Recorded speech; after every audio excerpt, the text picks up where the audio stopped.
Bonjour à toutes et à tous, bienvenue dans ce nouvel épisode du Dictionnaire Digital. Aujourd'hui, nous abordons une nouvelle fois les guerres cybernétiques. Et d'ailleurs, je vous invite à aller écouter l'épisode précédent pour pouvoir apprécier pleinement ce nouvel épisode.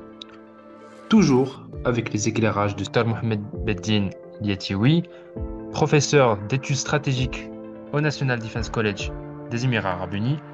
Merci, Monsieur Mohamed Beddin, d'avoir accepté notre invitation. Bonjour et merci pour cette invitation. Alors, dans l'épisode précédent, nous avons pu parler d'une façon plus générale sur les guerres cybernétiques. Cette fois-ci, est-ce qu'on peut revenir un peu plus en détail sur les hackers? On sait que l'Algérie dispose d'énormément de hackers, mais est-ce que, Mhm. selon votre expertise, est-ce que, il y a une guerre, on va dire, entre ces hackers marocains et ces hackers algériens? Alors, il y a, si vous voulez, avec, comme vous l'avez dit, les amateurs, même si, voilà, certains sont bien plus que des amateurs, ils connaissent très bien le fonctionnement technique de ces instruments.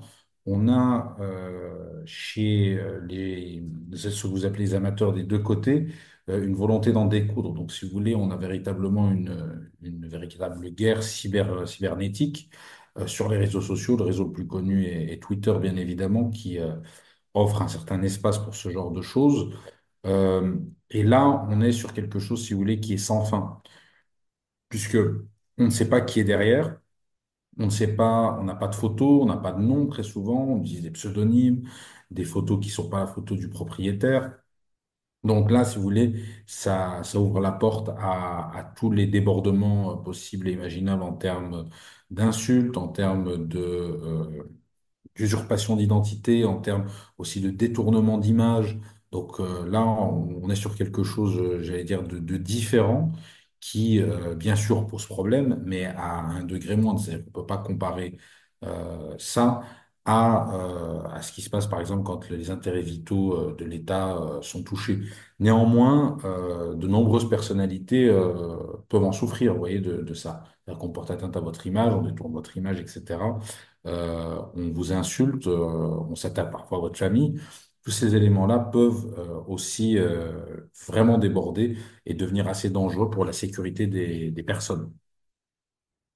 Très bien. Alors pour revenir sur les mesures de sécurité, est-ce que selon vous, donc on a parlé, vous avez parlé brièvement de la stratégie, en tout cas de la mise à jour de la stratégie de cybersécurité du Maroc à l'horizon 2030, est-ce que selon vous, les points qui y sont cités, en tout cas la stratégie en elle-même, est-ce qu'elle est suffisante? Est-ce que les moyens engagés sont suffisants pour pouvoir parer aux attaques de nos ennemis? Alors, les moyens existent. L'élément important maintenant, c'est de voir sur la durée. C'est-à-dire que là, on est sur quelque chose qui ne peut pas, si vous voulez, se solutionner en quelques années. Il faut être sur une vision de long terme. La stratégie 2030 a été mise en place pour ça. Ça reste une stratégie. Il faut la décliner, il faut la mettre en œuvre. Il faut avoir recours à des audits réguliers pour vérifier la conformité, l'efficacité des instruments existants. Il faut renforcer le cadre juridique. Il faut former les gens, notamment dans les universités marocaines. Ça, c'est un véritable challenge parce qu'il va falloir former non pas des dizaines, mais des centaines et des milliers de personnes pour travailler sur ces questions-là. Et puis, l'un des piliers, c'est aussi la coopération internationale, c'est-à-dire ce genre d'éléments.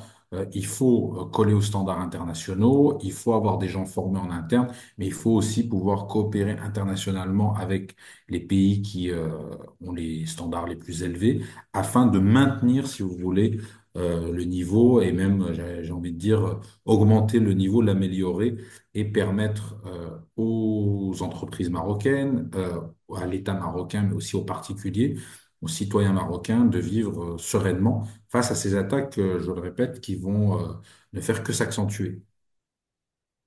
Alors, pour parler, on va dire, dans l'hypothétique, on espère que cette hypothèse n'adviendra pas, mais en cas de conflit ouvert, est-ce que cette guerre cybernétique intégrerait-elle de nouveaux aspects?